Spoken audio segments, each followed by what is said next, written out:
Welcome to Jas simple cooking. இன்றைக்கி நாம் pressure குக்கரில் சிக்கன் குழம்பு எப்படி பண்ணுறதுன்னு பார்க்கலாம். இந்த வீடியோ உங்களுக்கு பிடிச்சிருந்தா லைக் பண்ணுங்கள், ஷேர் பண்ணுங்கள், மறக்காமல் சப்ஸ்கிரைப் பண்ணுங்கள். பக்கத்தில் இருக்கிற பெல் ஐக்கானை ப்ரெஸ் பண்ணி அதில் ஆளுங்கிற ஆப்ஷனை கிளிக் பண்ணிக்கோங்க. அப்போ தான் நான் போடுற வீடியோஸ் உங்களுக்கு நோட்டிஃபிகேஷனாக கிடைக்கும். வாங்க வீடியோக்குள்ளே போகலாம். சிக்கன் குழம்பு பண்ணுறதுக்காக நான் இங்கே 600 கிராம் சிக்கனை சின்ன துண்டுகளாக கட் பண்ணி வச்சுருக்கேன். அதில் 1 ஸ்பூன் மல்லித்தூள், 1 ஸ்பூன் காஷ்மீரி வத்தல் தூள், அரை ஸ்பூன் மிளகுத்தூள், 1/4 ஸ்பூன் மஞ்சள் தூள், தேவைக்கேற்ப உப்பு சேர்த்துட்டு நல்லா கலந்து விட்டுக்கோங்க. நீங்கள் காஷ்மீரி வத்தல் தூளுக்கு பதிலாக நார்மலாக யூஸ் பண்ணுற வத்தல் தூளும் சேர்த்துக்கலாம்.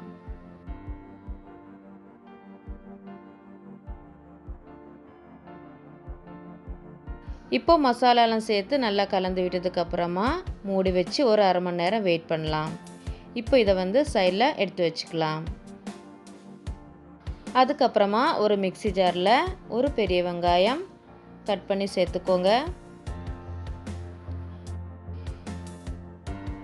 கூடவே ஒரு மீடியம் சைஸ் தக்காளி அதுவும் கட் பண்ணி சேர்த்துக்கலாம்.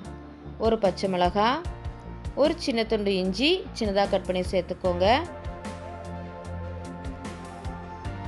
5 பல் பூண்டு அதுவும் இப்போ சேர்த்துடலாம். அதுக்கப்புறமா இதில் 10 முந்திரி பருப்பு சேர்த்துடலாம். முந்திரி பருப்பு ஆப்ஷனல் தான், சேர்க்கலட்டினாலும் பரவாயில்லை. இப்போ இதெல்லாம் சேர்த்து நல்லா அரைச்சி எடுத்துடலாம். ரொம்ப நைஸாக அரைக்க வேண்டாம், இந்த மாதிரி கொஞ்சம் கொரகொரப்பாக அரைச்சி எடுத்துக்கோங்க. அதுக்கப்புறமா ஸ்டவ் ஆன் பண்ணி ஒரு குக்கரை வச்சுக்கோங்க. அதில் 4 ஸ்பூன் போல் எண்ணெய் சேர்த்துக்கோங்க.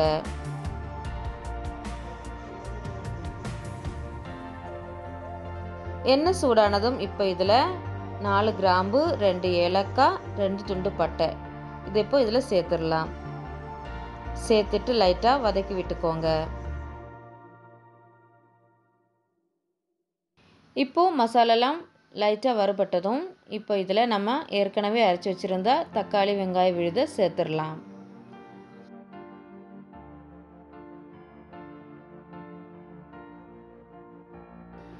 சேர்த்துட்டு நல்லா கலந்து விட்டுக்கோங்க.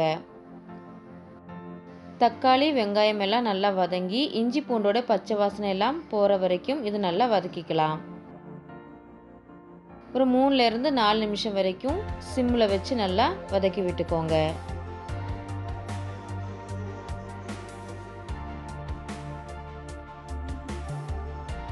இப்போது 4 நிமிஷம் போல் ஆயிருக்கு. இதோட பச்சை வாசனை எல்லாம் போயிடுச்சு. நல்லா கலந்து விட்டுக்கோங்க.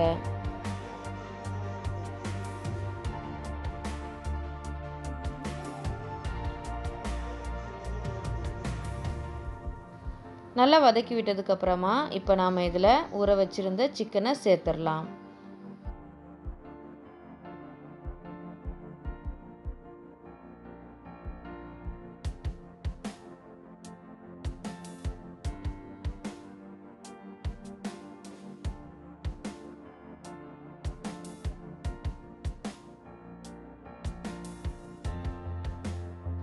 சேர்த்துட்டு நல்லா கலந்து விட்டுக்கோங்க.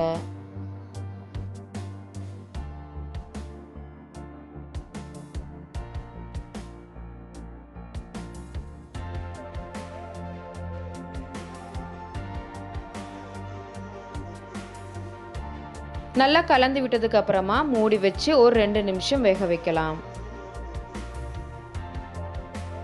இப்போ 2 நிமிஷம் போல் ஆயிருக்கு. இப்போ ஓப்பன் பண்ணி பார்த்துடலாம். நல்லா கலந்து விட்டுக்கோங்க.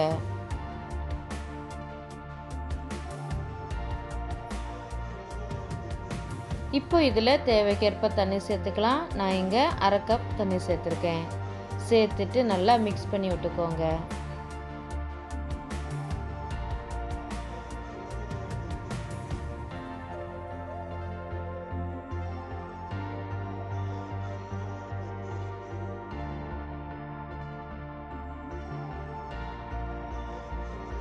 இப்போ நல்லா கலந்து விட்டாச்சு. இப்போ இதில் உப்பு செக் பண்ணி பார்த்துக்கோங்க. கம்மியாக இருந்துச்சுன்னா சேர்த்துக்கோங்க. சேர்த்துட்டு நல்லா கலந்து விட்டுக்கலாம்.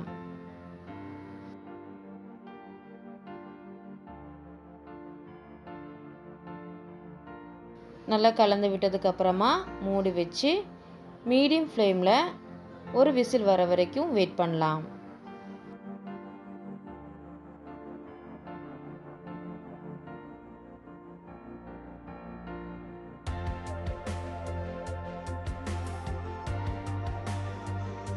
இப்போ ஒரு விசில் போல் வந்திருக்கு. இப்போ நாம் ஸ்டவ்வை ஆஃப் பண்ணிடலாம்.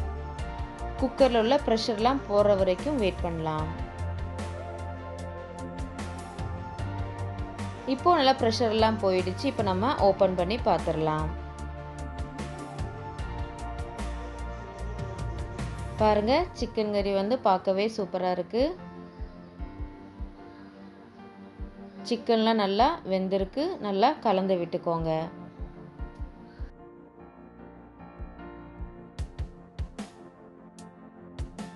நல்லா கலந்து விட்டதுக்கப்புறமா மறுபடியும் ஸ்டவ்வை ஆன் பண்ணிடலாம்.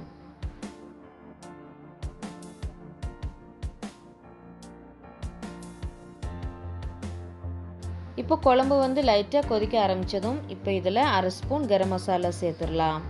கூடவே சின்னதாக கட் பண்ணி வச்சுருக்கிற கொத்தமல்லி இலையும் சேர்த்துக்கோங்க. அதுக்கப்புறமா இதில் ஒரு கொத்து கருவேப்பிலை சேர்த்துட்டு நல்லா கலந்து விட்டுக்கோங்க. நல்லா கலந்து விட்டதுக்கப்புறமா இது வந்து 1 நிமிஷத்துக்கு நல்லா கொதிக்கட்டும்.